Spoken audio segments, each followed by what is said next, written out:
May paglilinaw ang isang malaking negosyante sa tunay na estado ng investment climate sa Pilipinas. Ito'y matapos ibida ni Pangulong Bongbong Marcos sa ASEAN at APEC Summit ang kahandaan ng bansa na tumanggap ng mga mamumuhunan. Si MJ Mondehar sa report. Today, let me make our message clear.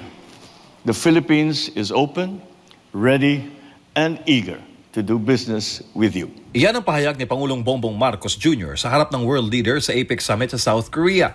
Ayon sa Pangulo, mas magiging malapit ang mga ekonomiya ng APEC at ASEAN sa ilalim ng chairmanship ng Pilipinas sa 2026 ASEAN Summit.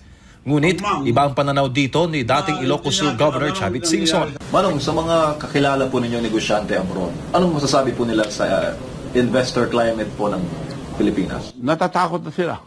Bakit po, Manong? Dahil sa grabe corruption. Walang nangyayari. Sa panayam ng SMNA News, iniit ni Singson na malaking red flag sa mga investor ang talamak na korupsyon sa pamahalaan. Kabilang na ang kinasasadlakang flood control anomaly ng Marcos Jr. government. Pero ayon kay Pangulong Marcos, mas lumakas pa ang tiwala sa ekonomiya ng Pilipinas matapos na itong ilantad ang anomalya. Pero, kiit ng business tycoon na si Singson, hindi dapat ang Pangulo magsabi niyan kundi ang mismong investors. Dagdag pa niya, kung seryoso ang Independent Commission on Infrastructure ICI sa investigasyon sa flood control projects, dapat unahing imbestigahan ang Ilocos Norte na baluarte ng presidente. May hawak raw siyang ebidensya ng irregularidad sa flood control projects sa Ilocos Norte. Wala pang tugon ng Malacanang sa hamon na ito ni Singson. Kung totoo kayong tao na ICI na for the country, punta na kayo sa Ilocos Norte dahil inaayos na lahat ng mga kalukuhan na project doon. By doing that, magkaroon ng kredibilidad ang ating presidente na magbintang sa iba. Simple lang, tumutulong pa nga tayo eh. Naniniwala rin si Singson na dahil sa negatibong imahe ng flood control issue, naapektuhan ng kakayahan ng Pilipinas na makakuha ng tariff concessions mula sa Estados Unidos. Nagpunta sa ibang bansa, lahat, binigyan ulit yung mga ibang countries. Siya, wala.